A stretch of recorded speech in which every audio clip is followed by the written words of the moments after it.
Doma Sports Talk worldwide with some news from the world of boxing. So, y'all know what time it is. You ain't in a rush to get concussed. Now, a little concussion we're going to talk about. I'm going to ask you guys, matter of fact, I'm going to dare you. I dare you to go back and watch Deontay Wilder versus Tyson Fury 1. In lieu of the fact that Alexander Usyk is the new undisputed heavyweight champion and beating Tyson Fury in a close fight, I was just went back and watched another close fight with Tyson Fury, right? And I just decided, well, let me go back and look at Deontay Wilder versus Tyson Fury 1. Now, me being a Deontay Wilder fan, even I saw things, going back and watch the fight because if you go back and dare yourself to go back and watch this fight, you'll realize something that what I always talk about is perception before a fight is very important. It's just how you perceive what's going to happen, what's supposed to happen, and if you're happy if this happens or that this didn't happen because you expected this, something else happens, that all weighs into it. Now, for example, we all know that Tyson Fury was knocked down in the first fight and he got up like the Undertaker, right? And we all, was talking about it was a long count and everything. No, it wasn't. I think Jack Reese did a good job in coming in and counting. He came right in and counted. He didn't count too slow. He just asked him once he got up. Tyson Fury just basically got up quick.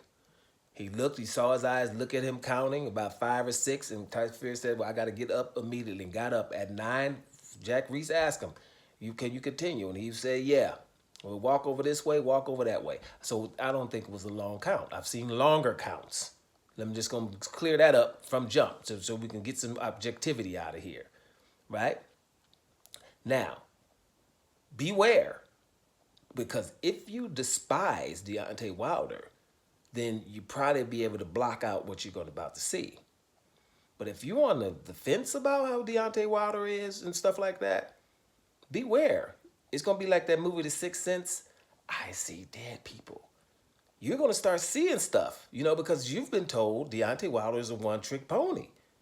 He only can throw a right hand. That's what you've been told. And, you've been told so much that you're starting to believe that.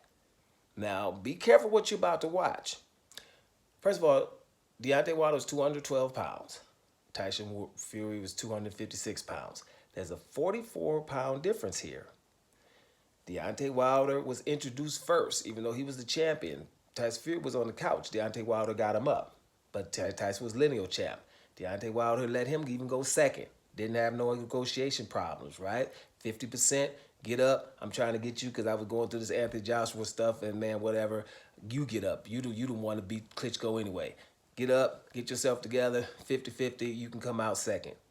Pretty awesome from a guy, right?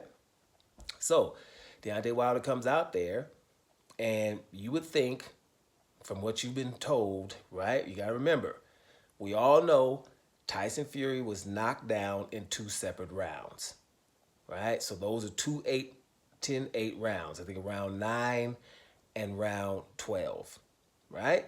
So that was the 4 points that Deontay Wilder would have. So for those other 10 rounds, for this fight to have been called a draw, Tyson Fury would have to have won 8 of those 10 rounds for it to be 6 rounds apiece. Correct? Right? And that ain't what happened. That's why I remember back in the day, I was like, you know what? I don't want to talk about the rounds that Deontay Wilder got a knockdown. Let's just watch rounds 1 through 6. Right? Just watch rounds 1 through 6 and see if you can, because Tyson Fury got to win them all, basically. Or Deontay Wilder was only supposed to win 1 or just 2 other rounds. Now, go back and watch, because round 1, Deontay Wilder won.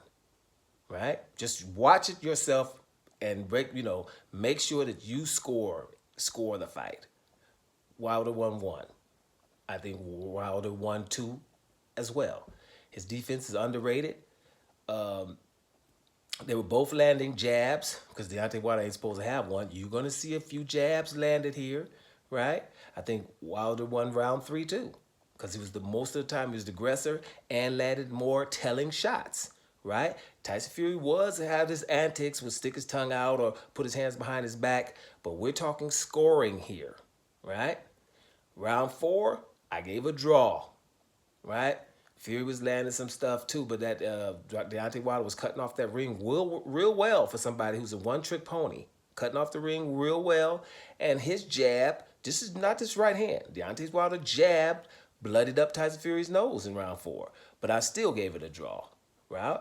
I gave number 5 a draw, right? I gave number 6 to Deontay Wilder, right? I gave 7 to Fury. Fury landed 2 of his best shots of the fight. Wilder was still in that, but I'm done. If he lands those 2, you give it to him.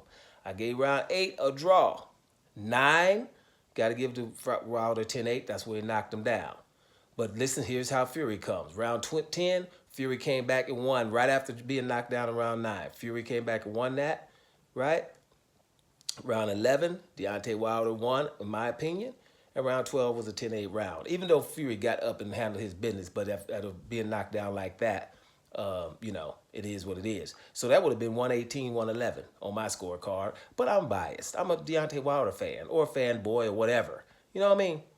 But my point is, you watch it and you tell me that that's supposed to be a draw. Because remember, you would have to say Deontay Wilder ain't won nothing else except those rounds that he knocked him down in and maybe 2 other rounds. And you're going to be hard-pressed to do that.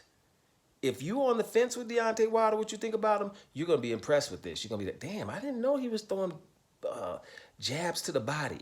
I didn't know he was, throwing them jabs, hitting him with jabs every time that Tyson Fury would come feint, because Tyson Fury got a nice feint, left, right. Right, but getting back, hit from a jab coming back from Deontay Wilder. And Deontay Wilder's defense that we underestimate. Or putting them hands up when he's supposed to. Still coming forward, still cutting off the ring. All those things that he's not supposed to do all that. Remember. So be careful. What you're about to see is going to be something very scary for you. Because you're not expecting. You thought that he has no skills and that Tyson Fury definitely won that match. It was controversial. That it was a draw. People were basically thinking that it shouldn't even been a draw for Deontay Wilder. That's ridiculous. This is a robbery from Deontay Wilder. You will see it yourself. And, now your eyes are probably going to be open because your perception of Deontay Wilder right now after losing to Joseph Parker, after losing twice to Tyson Fury, is not that of what it was when you were going into that fight when he was 40-0 with 39 KOs. Now you're like, he's all totally flawed. He's been beat several times, knocked down, don't have a chin. All of those great things that you think about him, right? So now go back and watch that fight and tell me he ain't supposed to have won that one, right? I'm going to leave it right there. Y'all holler at me, but take the time to do it first. Don't just comment without doing it. Take the time to do that, and you're going to find out, maybe I was a little bit too too quick with my decision. Doma Sports Talk Worldwide. And I'm up out of here, y'all.